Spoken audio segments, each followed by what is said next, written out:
And we'll go ahead and I'll just start. So I just want to introduce you to our virtual study hall during shelter in place, exclusively available here through Quick Learning School.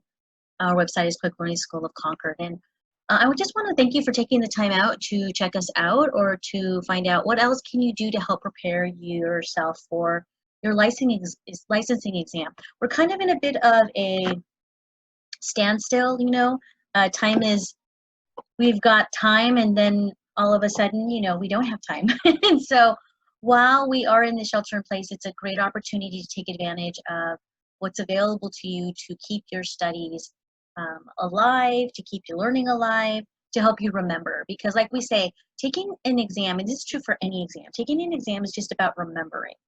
When you prepare and you study for an exam, all you have to do is remember, right? And it's easy to remember when you review, when you repeat, and you're exposed to the information that you need to know in a number of different ways. So let's get started with this. And our goal and objective in providing this virtual study hall is to prepare you and to help you, to support you to pass the exam the first time. So what do you want to do? You want to pass the exam the first time. And the first thing you need to have is you need to have a plan.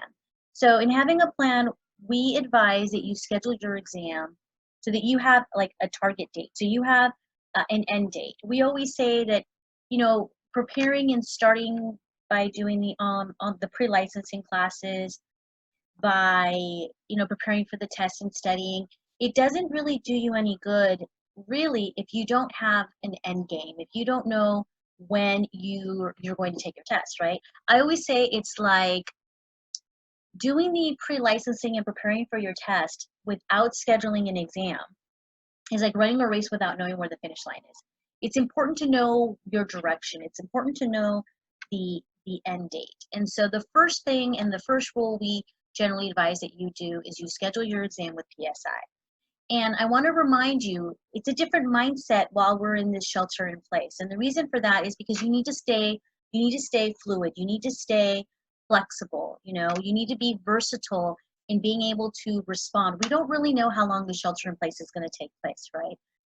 PSI is currently taking exams schedule, like they're allowing you to schedule your exam. We're in Northern California. You could be anywhere in the state. You could actually be anywhere in the country and still benefit from this information. And in Northern California, we have test dates. PSI's website says that dates are available on April 13th in Santa Rosa. There's nothing in the Bay Area. I think in Santa Clara, there might be one on the 14th, a couple of spots available there. But, we're keeping up to date. We're looking to see, if PSI is going to open up any more test openings for the Bay Area. Otherwise, if you're in the Bay Area, you're going to have to go up to Santa Rosa. In Southern California, I just spoke to a client this morning, and they have availability in the LA area in starting on April 13th and 14th. So they have much more availability than what we have up here. But the first thing, number one thing that you need to do for sure is, and I don't mean to be pointing my finger at anybody, but you want to schedule your exam with psiexams.com. And once you become a registered student with us, we will send you, and you know what, I might just post it on our Facebook page, instructions on how to schedule your exam. The next thing is you need to have a plan. You got to study the playbook. Now, the one thing that I don't have listed here is you got to do the pre-licensing. So the pre-licensing component, along with the studying the playbook, like there's two parts here, right? There's the pre-licensing and then the exam prep. So the pre-licensing is the online training that you'll have a username or password. And again, you could be with any provider. But obviously, we want you to do the online pre-licensing with us. However, if you are coming from another school and you want to augment your studies, or you need more support, or you want a trainer present to answer any questions you might have, then this would be a really great opportunity for you, and also an option for you to add on by registering for our exam prep intensive. When you register for the exam prep intensive, not only do you get the live classroom Zoom training that we'll have in the first 2 weekends of April, Thursday, Friday, Saturday in April, the first 2 Thursday, Friday, Saturdays in April. You'll also get a study hall pass where you can attend all of our study hall sessions. So the online pre-licensing, you complete that, and that's that. The online pre-licensing is meant to give you the basics and the knowledge you need to pass the exam. But one of the challenges that you might have by doing the online training is that what do you put your attention to? What do you focus on? What are things that you're likely to be tested on? That's a big difference between classroom training and online training. With online training, you got to study everything, and you really don't know, like, should I focus on this? I want to know this. Or oftentimes, some people just go through the online training and they're not participating or actively engaged in the material. They're just doing the hours for the sake of doing the hours. So you can really look at this from two approaches, right? You do the active engagement and learning with the online training, and then add the online and add the exam prep to it. Or you can separate them and do, okay, you focus on the pre-licensing, you get the hours done. And then the other piece is the exam prep. The exam prep is what we are here to offer. The exam prep with the study hall is to enhance your learning so that you can remember and have better retention for when you take the exam, right? So again, online pre-licensing, that's the one thing that I don't have here on my plan. I'm assuming you already have the online pre-licensing done. You want to study the playbook using our method. We are offering a shelter-in-place package, exam prep package that you can register for that includes our playbook. Our playbook are sample questions and answers, and we have a specific way to study those questions and answers, which would actually be on a separate Zoom, and we would send that to you as a separate link to obviously watch, so that you can use the playbook as a tool to study. You want to be an active learner and stay engaged, and what I mean by that is we're offering the study hall Monday, Wednesday, Friday, twice a day. Now, and you want to remember that repetition is the mother of all learning. The more you review, the more you retain. And I'm looking at these photos and remembering these classes that I taught. 3 of them are from San Francisco. They have a tendency to, we have smaller and more intimate classes there. And then the other class is a part of a class from our Concord location. And I'm just laughing because all of them passed, every one of these individuals passed their exam the first time. Yay, which is our goal, right? So how will you get the most of your time during shelter in place? How will you learn more with your online studies now to reduce your exam prep time? And how will you have better retention and remember more for the exam? I think these are important questions, and you know your time is valuable. And so in order to get the most of your time, complete the online pre-licensing training if you haven't already, and join us in our virtual study hall. The format of this class is to go over key concepts, some basics that you need to know, some foundational pieces in the context of the exam, right? So we'll give you keywords, share a little story here and there, again, to help you remember. So it'll enhance what you're doing online when you come into the virtual study hall and hear the key concepts that we're going to cover in those times. Each segment will have a title to it. So each day will have a title. So we will post that schedule of the titles on our Facebook page over this weekend. So then, if you're a week in like the Affordable Care Act, then you'll know which study session to join us. If Medicare is a big part of the life and health exam, and there are 15 questions on Medicare or senior healthcare plans on your life agent exam. So if you're weak in those types, in that subject matter, then you're going to want to attend that virtual study hall session. And most of all, when you're in these sessions, right, how do you get the most, how will you remember more and study less in the future? Because that's really the goal, is to participate, right? Participation is a big, big part of learning. How does one participate in this type of virtual study hall type of format, right? Because our intention is you get the most out of your time. And to get the most out of your time, I'm going to give you a moment now to think about and to write down what are one or two things that you can do in the virtual reality study hall, or not virtual reality, it's not VR. What are you going to do in the virtual study hall? It's so funny, I just caught myself. What are you going to do in the virtual study hall? I have to tell you, it's been a very interesting format to switch from live classroom training. It's very different to go online. And so I catch myself because I kind of go into autopilot. It's interesting just to have to stay engaged when there's no one in front of you, right? And well, you're in front of me. It's just to get that immediate feedback in the classroom setting is very, very different. And my style of training is more of a conversational style of training where I'm, I'm looking to you and I'm getting immediate feedback and knowing, do I need to put more attention to this? Are they really, is the information landing? Are they getting it? And you can count on me for that in the virtual reality sessions, even though I can't see you. Your role in getting the most out of this is to be responsive. It's to engage and to ask questions. And to ask questions, there's a chat box where you can ask questions and we'll respond to them. And if we don't respond to them in that specific webinar, I will make sure that we respond to them in some way. And and I think it's important to ask questions, and because that's how I get feedback from you, right? To get the feedback by getting you to be responsive. And I think that's important, and it's true for any type of communication or engagement that you have, is that communication, most of it is body language, and I'm pretty well trained in receiving that information, but in this format, it requires me to receive from you verbal communication in the form of a question in a chat box. And so, because in a webinar, there's not really this exchange of information. So that's how you will get the most out of it. That's one way, right? Is to ask questions, is to even to ask questions offline as well, and to stay engaged in the material, and to come prepared with questions, I think is important as well, to ask for things to be clarified. So, at the beginning of every session of our virtual study hall, you'll have an opportunity I'll poll and I'll ask questions and answers, and there's ways to test for the material that I'm covering. And so answering those questions in the time that's given is another way to participate in our virtual study hall.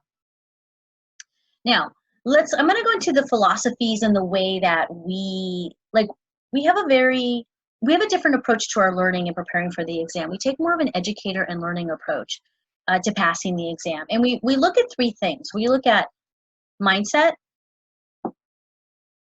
We teach test-taking strategies. So in all of our teachings, there's always an element of mindset training, right mindset to pass the exam, test-taking strategies to pass the exam, and also a foundation of understanding concepts. And understanding concepts in a way that just make it easy to remember. Like, we might have a story attached to it, or we might, say things a certain way to help you remember, right?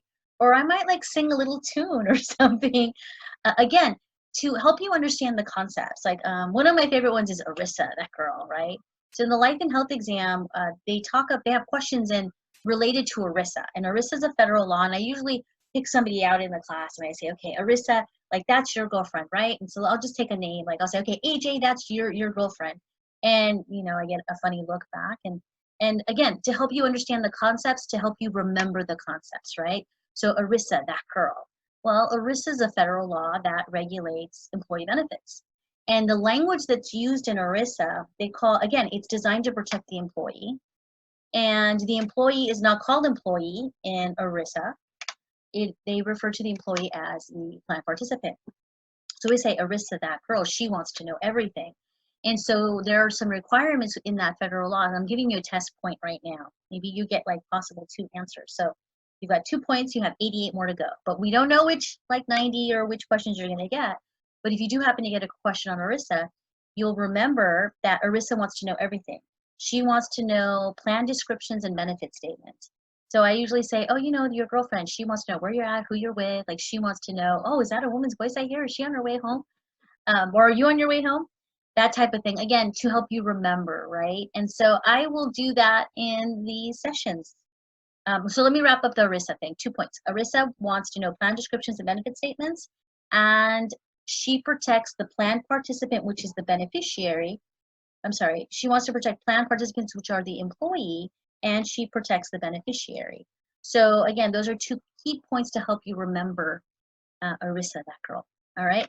So now, which of these 3 things, right? So in our philosophy and in our training, we believe that these 3 things are required in order for you to pass the exam the first time: mindset, test strategies, and understanding the concept. Which one do you think is the most important? So go and take a moment now, and if you're watching this on Facebook Live, you can type in what you think is the most important. Then I want you to type in what's the next. So if it's not mindset, oh, dang it, I just gave you the answer. Oh, I have a tendency to do that. Okay, so yes, mindset is number one. So if mindset's number one, what's number two? Which one do you think is the next important element to passing? And this is not just true to passing your life and health exam and your property and casualty licensing exam. This is true for any exam. So give you a moment. Yes. So number two, the second most important element is the test taking strategies. And for most people think that or believe that it's understanding the concepts. Like you need to know everything. I really need to study and I need to understand this stuff. And I'm not going to take the test until I understand all these concepts. And that's a little bit, I have to tell you, I've been teaching since 1996 and I've had students who know very little or who understand or have a hard time, know very little or understand very little and have a hard time even articulating what they learned, but yet they're still able to pass the exam. We believe that you need a foundation of the language. You need a foundation of the terminology. So it's really important to learn keywords and to find ways and stories and pictures to help you remember the concept, right? Because concepts are constant. Concepts will never change. And you need right mindset because right mindset will supersede everything. Right mindset will allow you the flexibility. It allows you to have that versatility to understand and realize that concepts are constant and they can change the wording of the questions anytime. So that when you study, you understand that there's more than one way to say the same thing.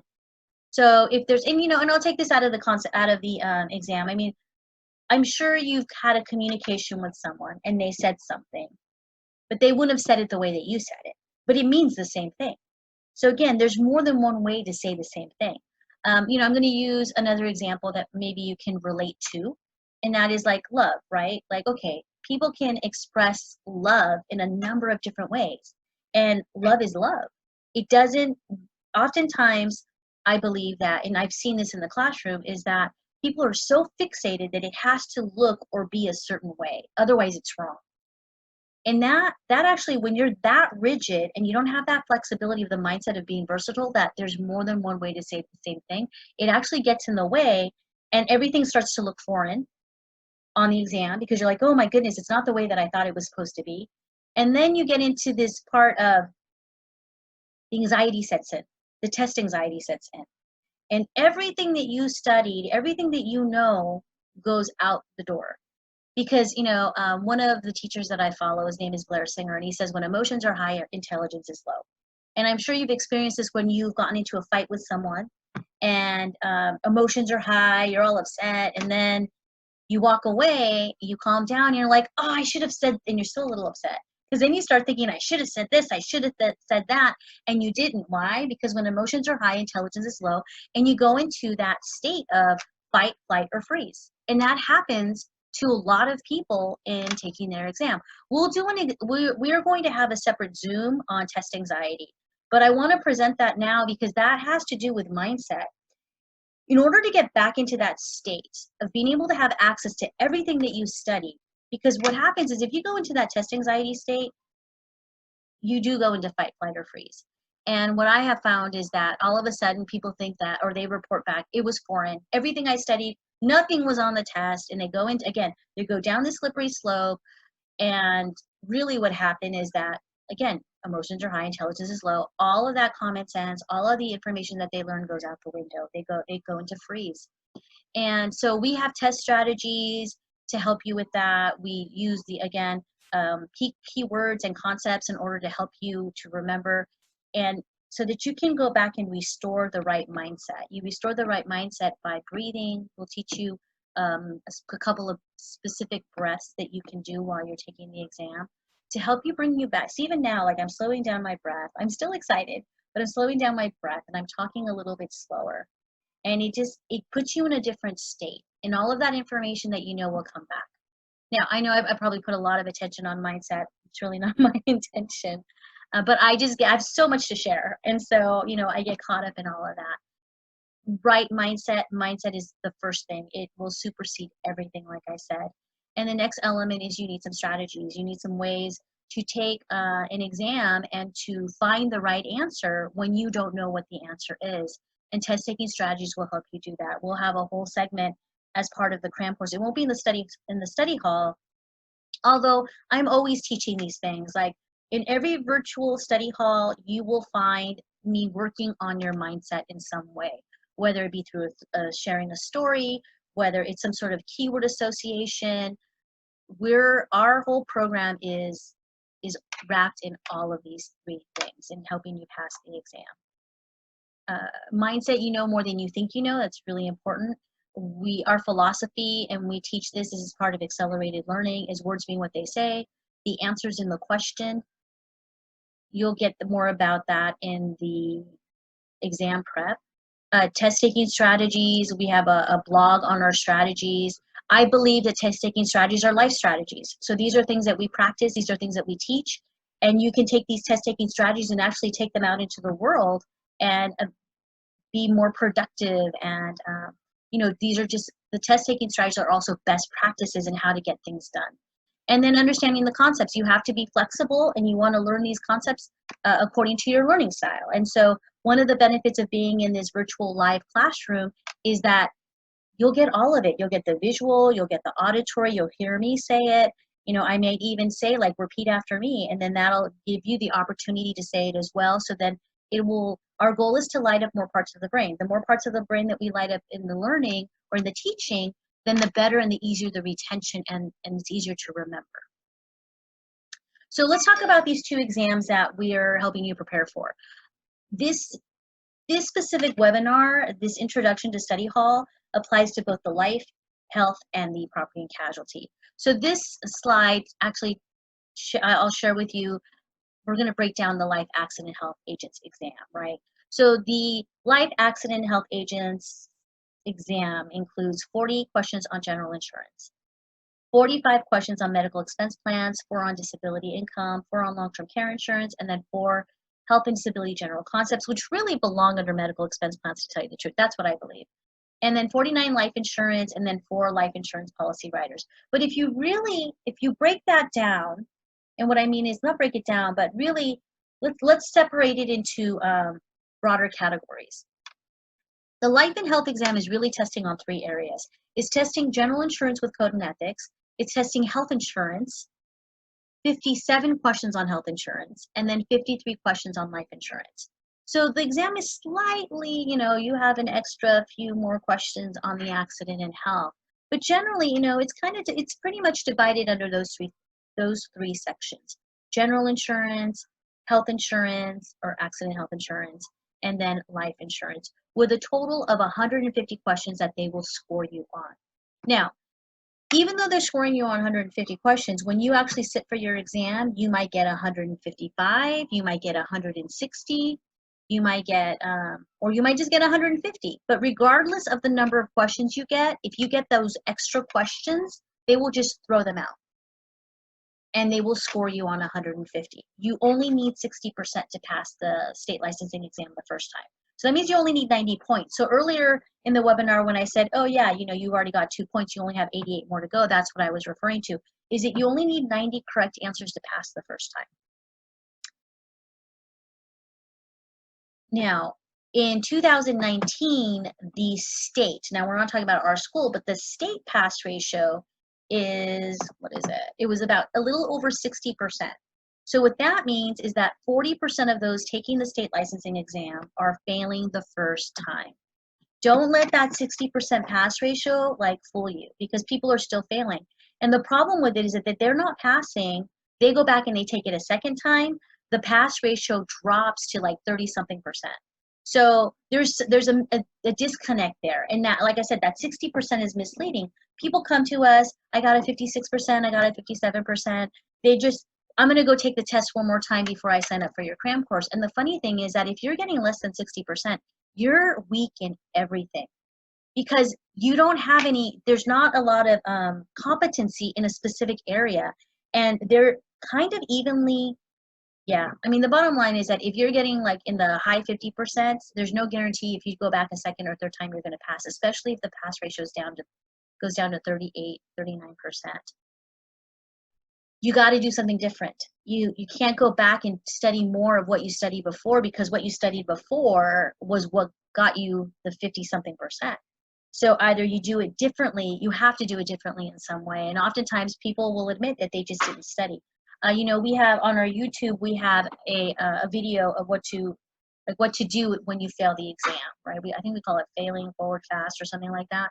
So, you know, if you're one of those individuals who takes the exam and, you know, you had every intention to study and then you kind of study halfway, then watch that video. That video is, you know, I'm hope I build you back up. That's my intention. And but also to build you back up with a different mindset, to take a different approach to your learning. Because if you don't pass the first time, you definitely have to shift something, your mindset, maybe, you know, look into this test strategies a little bit more and then study more of the concepts. All right. So this is the life and health exam. Let's break down the exam for property and casualty. I have to tell you, I call property and casualty the dark side because it's a lot of information. So I'm gonna give you a little bit of a teaching now here. So the insurance industry, I like to split it up into three sections, right? We have life, which provides, you know, you can sell, as a life agent, you can sell the products of life and annuities, right? Life insurance protects if you die too soon, or as an annuity protects you if you live too long, right? Those two things, they're opposites of each other. So life insurance is a class, and then you have another class of insurance in the middle called disability insurance, which is really accident and health. That's like the second one. And then the third one over here is property and casualty, right? That type of insurance protects against property losses and liability losses. And liability meaning like when it's my fault and I caused loss, or I didn't act in a way that a prudent person would, which results in, you know, harm or damage to someone else's property. So again, three segments here of insurance. I break it down: life, health, and then property and casualty. Now, the reason why I say property and casualty is it's so much more difficult is because in life insurance, it's one class of insurance. And I'm not pointing, I'm just saying one. And then in accident and health, you have one class of insurance. And then property and casualties includes all other classes of insurance. So according to the California Insurance Code, there's approximately 20 classes of insurance. So here's 1, 2, that's it.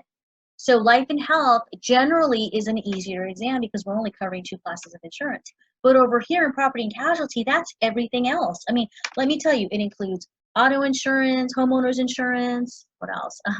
Surety bonds, plate glass, boiler and machinery, workers' compensation, commercial liability, commercial crime coverage, crop insurance. I mean, the list goes on, right?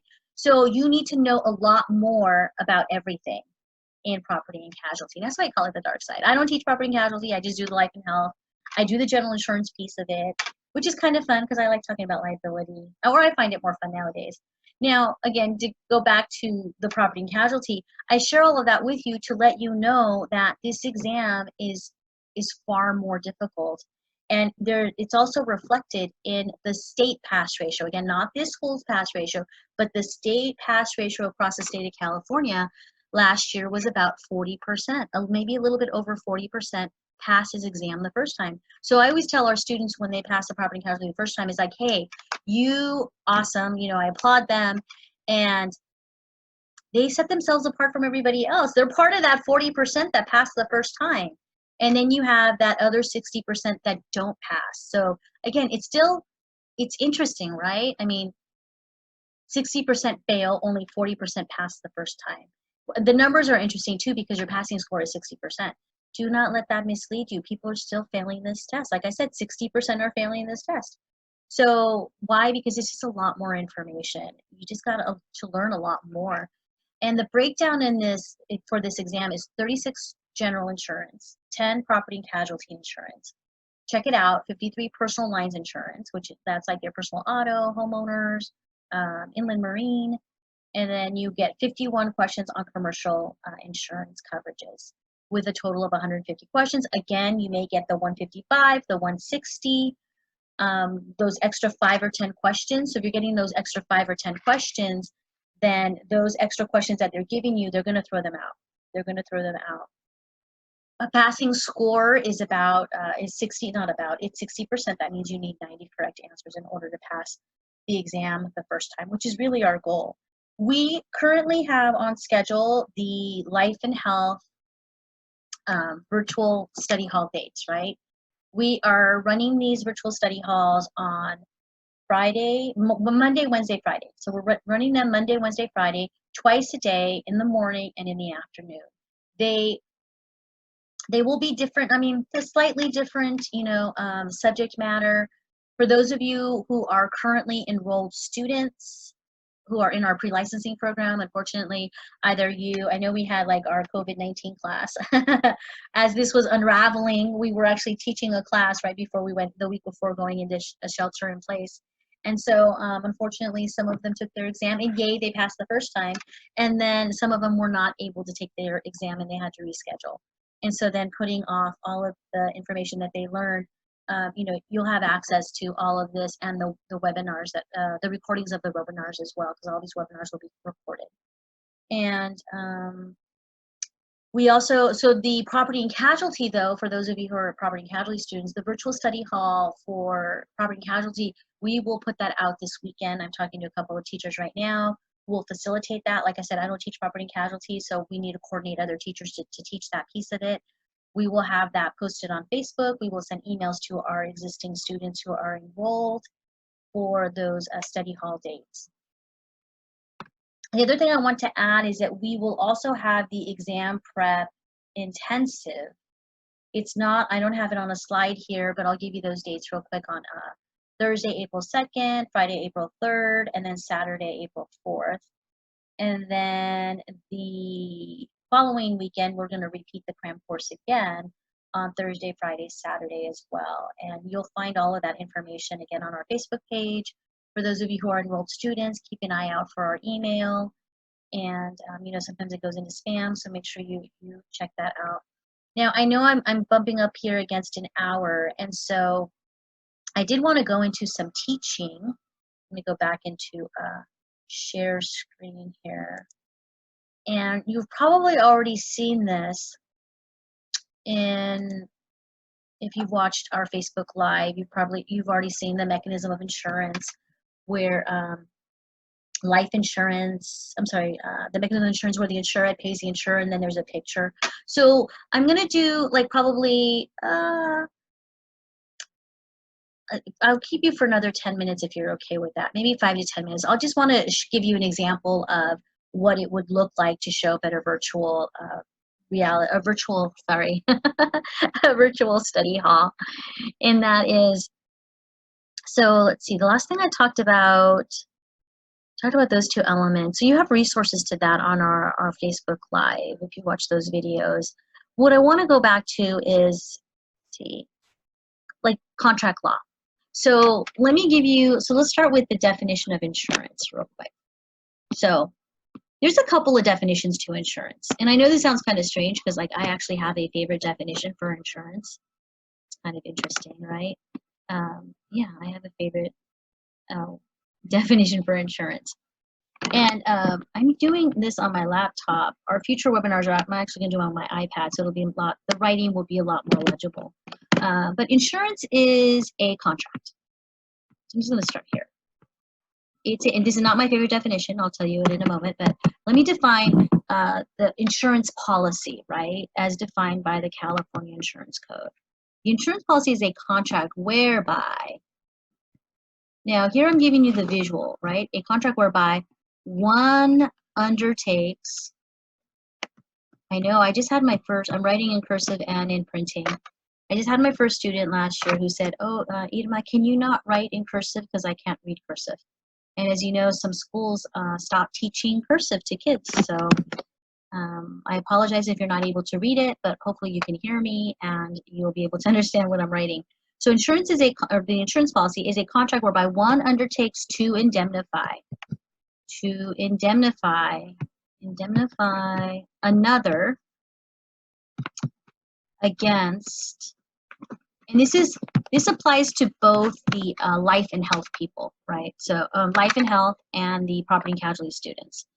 So I'm just going to teach you this one thing, but notice how we add all of these elements. Like I'm defining the insurance policy. So the insurance policy, and I usually like to draw a picture. So the insurance policy is like this scroll with like a ribbon over it. That's just my symbol for insurance policy. So a contract whereby one undertakes to indemnify another against a contingent or unknown event or loss, right? Because insurance is designed to protect against things that may or may not happen. There's only one thing that we insure against that is certain to happen, and that's death. But we don't know if we're ever going to get in a car accident, or if our house will get broken into, or burglarized, or if our home will catch on fire. It's based on these uncertain events that may or may not happen. That's why these insurance contracts are also known as aleatory contracts, which we'll talk about in another session. But I want to show you here how the insurance policy is a contract. So there's an element of contract law that we cover that we say clickety clack, 4 elements of a contract, right? So that'll help you remember clack. Those are the 4 elements of a contract. Again, we'll go over that in another session. To indemnify, insurance contracts are contracts of indemnity that protects against an unknown event or loss, right? So we're taking this one definition and breaking it down into 3 other concepts and principles that you need to know for your exam. So it is a contract subject to contract law, so we will cover the 4 elements of a contract, which are true for any contract. And then we'll also cover the specific characteristics of the insurance contract.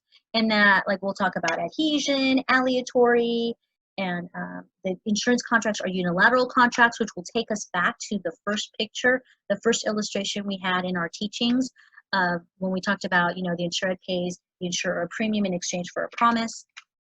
Indemnify, there's at least, insurance contracts are all about indemnifying the insured or the policy owner, right?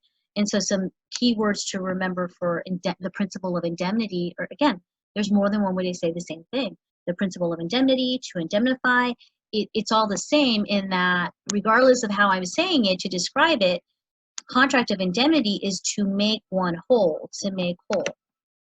Now, I always like to add the piece of, yes, to make you whole based on what you buy, right? When we talk about the Affordable Care Act, there's 4 middle tiers. So, and again, we'll talk about that with more detail. But if I have a bronze plan, which is the lowest level of coverage, and it's 60% at bronze, right?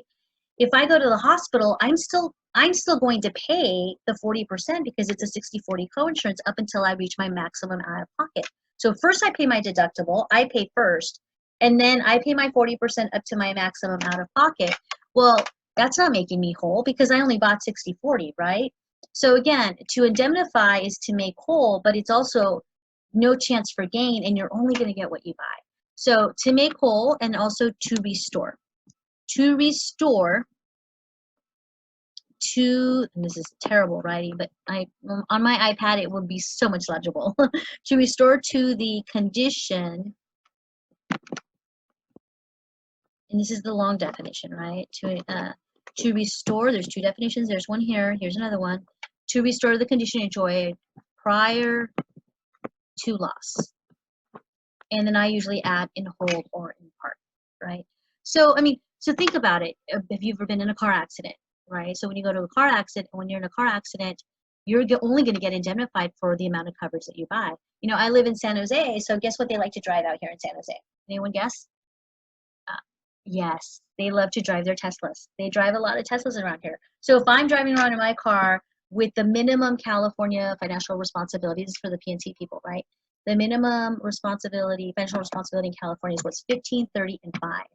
If I only, here, I'll write it down to give you that visual aspect of it. So if the minimum auto financial 15, 30, and 5, right? That's the minimum coverage, and 5,000 is for property damage. Oh, 5,000. Imagine if I hit a Tesla. I think the damage would be more than 5,000, right? So again, adding these elements to help you remember. So am I going to be restored am I going to be made whole if I only have $5,000 worth of coverage and I hit a Tesla? No, I'm going to be responsible for the amount above the $5,000 worth of property damage that I caused because I'm liable for that. So again, a principle of indemnity, right? To make whole, to restore the condition enjoyed prior to the loss, in whole or in part, and then I'm only going to get what I buy, up to the maximum of what I purchased. And then this other piece against an unknown event or loss, right? Insurance, the only thing that's insurable is something that is uncertain to happen. If it's certain to happen, well, actually, there's only one thing that we insure that is certain to happen, and that's life insurance. But otherwise, all other risks are, they may or may not happen. So this is just to give you a sample of I'm not singing in this one, but it gives you an example of what our teachings are like. And when we have this is a closed session. I just want to do it as an introduction, but you'll have an opportunity in other segments to ask questions and to be engaged and to answer questions that I might pose to you as well to ensure that you're also staying engaged. So I want to thank you for your attention and for your time. We have registration links on our Facebook page. You know, reach out to our office. You can always call our office here in San Jose at 408, because I'm in the San Jose school right now, at 408-453-8133, or you can call our Concord office at 925-676-1526. We are still answering phones and responding to emails, and you will find us live on, well, you'll find us at the virtual study hall on Monday, Wednesdays, and Fridays. And so if you have any questions, please send a personal, you can send us an email and communicate whichever method is best for you. So thank you. Have a great weekend. Stay healthy and optimistic, and I look forward to chatting with you soon. Thank you.